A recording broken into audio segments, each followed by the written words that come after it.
E a questão do aborto?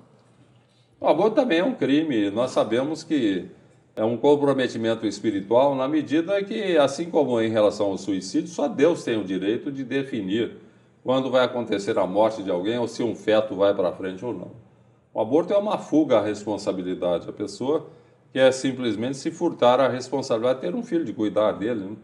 E com isso, o problema que o Espiritismo nos esclarece bem a respeito desses assuntos é que você lesiona o seu perispírito toda vez que você pratica o mal, né? Então, a mulher que pratica o aborto, o que vai acontecer com ela? Ela lesiona a área perispiritual correspondente ao aborto, ela vai ter aí fibromas, ela vai ter esterilidade, frigidez sexual, vai ter um câncer, talvez não nesta vida, numa vida futura, né? Então, são problemas decorrentes do crime cometido, que seria, no caso, o aborto.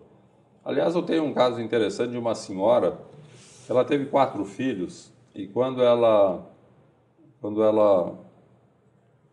concebeu pela 5ª vez, ela ficou muito irritada com o marido, porque o marido dizia que ele cuidava dos negócios e ela que cuidasse dos filhos, né? Então a responsabilidade toda estava com ela que tinha que cuidar, e ela achava um absurdo isso. E quando ela engravidou pela 5ª vez, ela já providenciou o aborto, nem falou nada para o marido.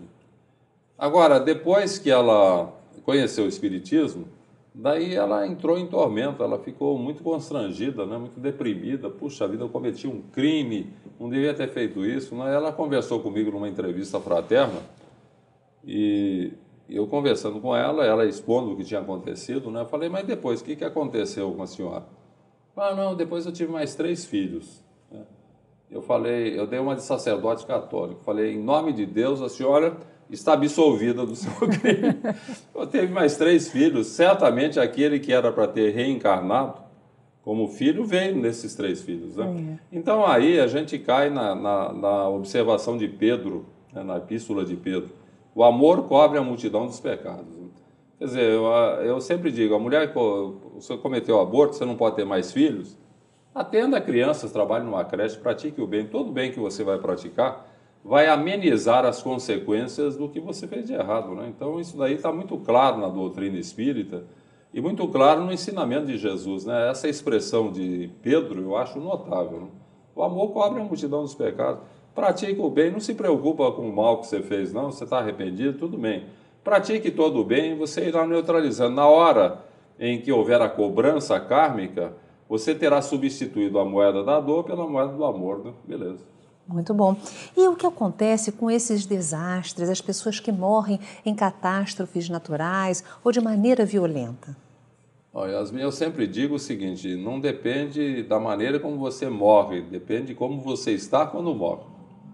Você pode morrer num acidente, numa tragédia desse tipo, e está bem na espiritualidade. Passa por um trauma ligeiro, logo se recupera e estará bem.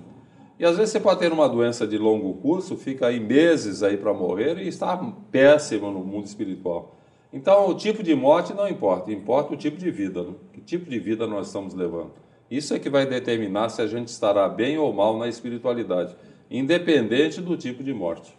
Muito bom. Obrigada, Simonete, pela sua presença no nosso programa. O prazer foi meu.